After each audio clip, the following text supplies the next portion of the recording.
세계에서 가장 오래된 문명 중 하나, 바로 이집트.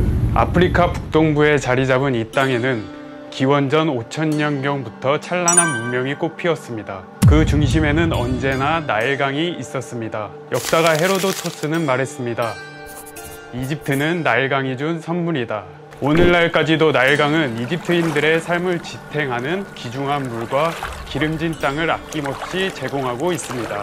이제 나일강이 키워낸 위대한 문명의 이야기 속으로 들어가 보겠습니다.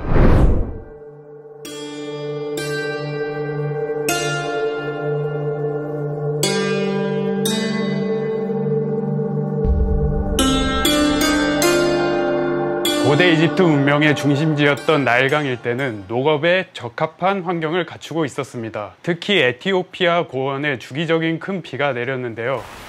이는 나일강 상류의 수량을 풍부하게 하였습니다. 이로 인해 하류 지역까지 강물이 범람하였죠. 이러한 범람은 이집트 농업에 엄청난 이점을 가져다 주었습니다. 범람 시기에는 상류에서 흘러온 진흙, 모래, 나뭇가지 등 다양한 유기물과 퇴적물이 함께 흘러들어 나일강 하구 지역에 쌓이게 되었습니다. 그 결과 약 24,000km 제곱에 달하는 비옥한 토지인 삼각주 지역이 형성되죠. 물이 빠진 뒤에 농지에는 퇴적물이 남아 천연 비료의 역할을 하였습니다. 이로 인해 별도의 비료 없이도 높은 생산성을 유지할 수 있었습니다. 고대 이집트인들은 이러한 자연의 흐름을 잘 활용하였습니다. 먼저 농지를 조각조각 나눈 후 그 사이에 수로를 만들어 물을 고르게 공급할 수 있도록 하였습니다. 이러한 수리 체계와 토지 관리 작업은 개인의 힘만으로는 어려웠습니다. 사람들이 공동으로 힘을 모아 일을 해야 가능했죠. 이 과정에서 자연스럽게 공동체가 형성되었습니다. 이것이 후에 노모스라 불리는 지방행정 단위의 기초가 되었습니다. 이처럼 나일강의 범람을 체계적으로 이용하고 공동체 기반의 수리 시스템을 발달시킨 결과 고대 이집트의 농업은 빠르게 발전할 수 있었습니다. 이는 고대 이집트 문명을 번영하게 한 핵심 요소 중 하나였습니다. 농업과 밀접하게 연결된 또 다른 요소는 바로 달력을 통한 시간 관리였습니다. 고대 이집트는 초기에는 태음력을 사용했습니다. 태음력은 한 달을 약 29.5일로 계산하여 1년을 12달로 나누었기 때문에 총 354일 정도였습니다. 이 태음력은 나일강의 범람 주기인 약 365일과 맞지 않아 농경 생활에 적합하지 않았죠. 이에 고대 이집트인들은 천체 관측을 통해 더 정확한 달력을 개발하였습니다. 특히 시리우스 별자리가 동쪽 지평선에서 태양과 함께 떠오르는 시기를 중요한 기준으로 삼았습니다. 이 현상은 대략 매년 7월 19일경 나타났습니다. 나일강 범람이 시작됨을 알리는 신호로 여겨졌죠. 이 때문에 고대 이집트인들은 이날을 새해의 시작일로 간주하기도 했습니다. 고대 이집트인들은 점차 1년을 12개월로 나누고 각 달을 30일로 고정하여 총 360일을 기본으로 하는 달력을 사용했습니다. 그러나 실제 태양년은 약 365일이므로 추가로 에페곰의 날들이라 불리는 5일을 더해 1년을 365일로 맞추었습니다. 이 5일은 신들의 탄생일이나 축제일로 여겨졌습니다. 이로써 고대 이집트는 세계 최초로 실용적인 태양력을 창안했습니다. 시리우스 별자리를 기준으로 한 태양력은 총 365.251로 오늘날의 365.242일과 차이가 별로 없습니다. 그러나 이집트의 태양력은 윤년 개념이 없었기 때문에 약 4년에 하루씩 계절과 어긋나는 문제가 있었습니다. 기원전 1세기에 이집트를 방문한 율리우스 카이사르가 이집트의 태양력의 영향을 받아 율리우스력을 만들게 됩니다. 이후 16세기에 율리우스력을 고쳐 그레고리력을 만들었고 이것이 오늘날 태양력이 됩니다. 또한 고대 이집트인들은 1년을 3개의 계절로 구분하였습니다. 나일강의 범람이 넘치는 범람기는 대략 6월부터 9월까지, 범람한 물이 빠지고 농사가 시작되는 파종기는 10월부터 1월까지, 그리고 농작물을 수확하는 수확기는 2월부터 5월까지로 구분하였습니다. 이처럼 이집트는 나일강의 범람으로 농사 기간이 대체로 짧았습니다. 그 외의 시기에는 사람들이 종교의식, 건축, 예술 활동에 집중하였습니다. 자연현상과 사물에 신성을 부여하여 수많은 신들을 만들어냈습니다. 오늘날 알려진 이집트 신화는 후대 학자들이 여러 지역의 전승을 통합해 정리한 결과물입니다. 그중 대표적인 것이 헬리오폴리스 신화입니다. 태초에 혼돈의 바다 눈만 존재했었습니다. 그 속에서 처음으로 솟아오른 땅이 생겼죠. 이를 벤벤이라 불렀습니다. 그 언덕 위에 스스로 존재한 창조신 아툼이 나타났습니다. 아툼은 태양의 신 라와 동일시됩니다.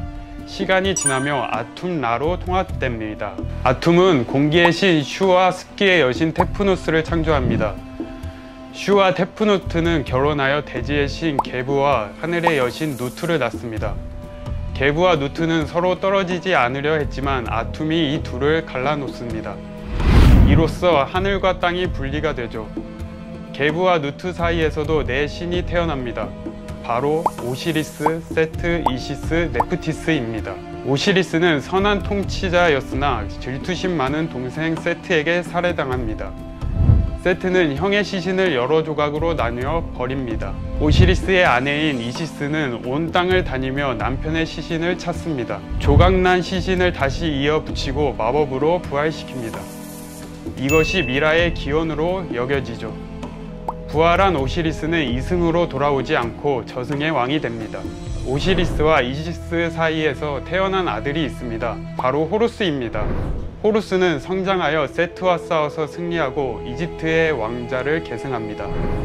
이로 인해 고대 이집트인들은 살아있는 왕은 호루스로, 죽은 왕은 오시리스로 동일시하기도 했습니다. 이 신화는 고대 이집트인들이 내세에 대해 가졌던 생각도 보여줍니다. 그들은 인간에게 육체와 영혼이 있으며 영혼이 다시 깃들기 위해서는 온전한 육체가 필요하다고 믿었습니다. 이러한 신앙은 미라 제작이라는 독특한 장례 문화를 낳게 되었습니다. 고대 이집트 문명의 기원은 나일강 유역에서 농사를 짓던 사람들로부터 시작되었습니다. 나일강은 매년 범람하여 주변 토지를 비옥하게 만들었고 이 물을 농지 곳곳으로 끌어들이기 위해 이집트인들은 수로와 관계시설을 만들어야 했습니다. 이 과정에서 공동체 구성원들이 협력하기도 하고 더 비옥한 땅과 수자원을 차지하기 위해 경쟁하거나 전쟁을 벌이기도 했습니다. 이러한 과정을 거치며 여러 개의 촌락들이 통합되어 하나의 정착지를 형성했고 이는 점차 인류 역사상 최초의 왕권 형태로 발전하게 됩니다. 마침내 더 큰 규모의 두 정치체제로 통합됩니다. 바로 남쪽에 위치한 상이집트와 북쪽에 위치한 하이집트입니다.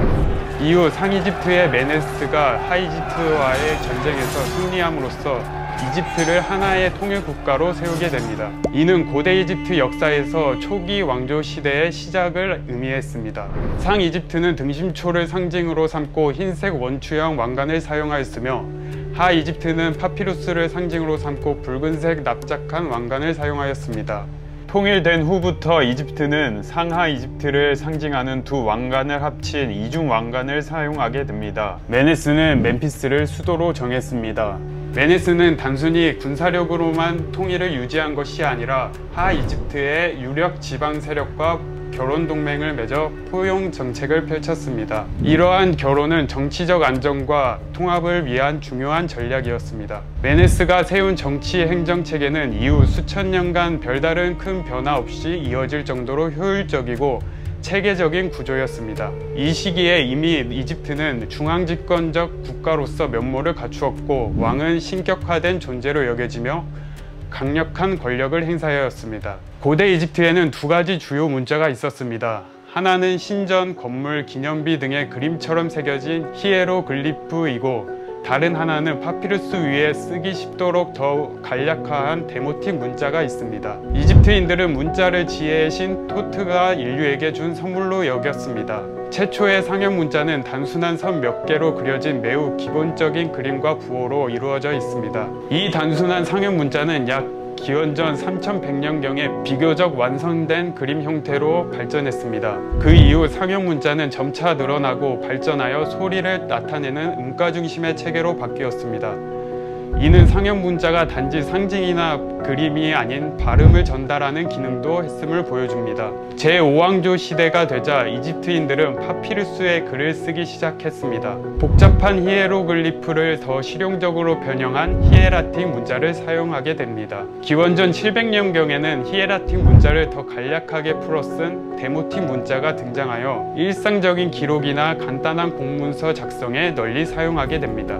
기원전 332년 알렉산더 대왕이 이집트를 점령하면서 공식 언어로 그리스어를 사용하게 됩니다. 이로 인해 이집트어와 그리스어가 융합된 콥트어가 후기 이집트어의 형태로 자리 잡았습니다. 이집트에 대한 이야기 다음 편에도 계속됩니다.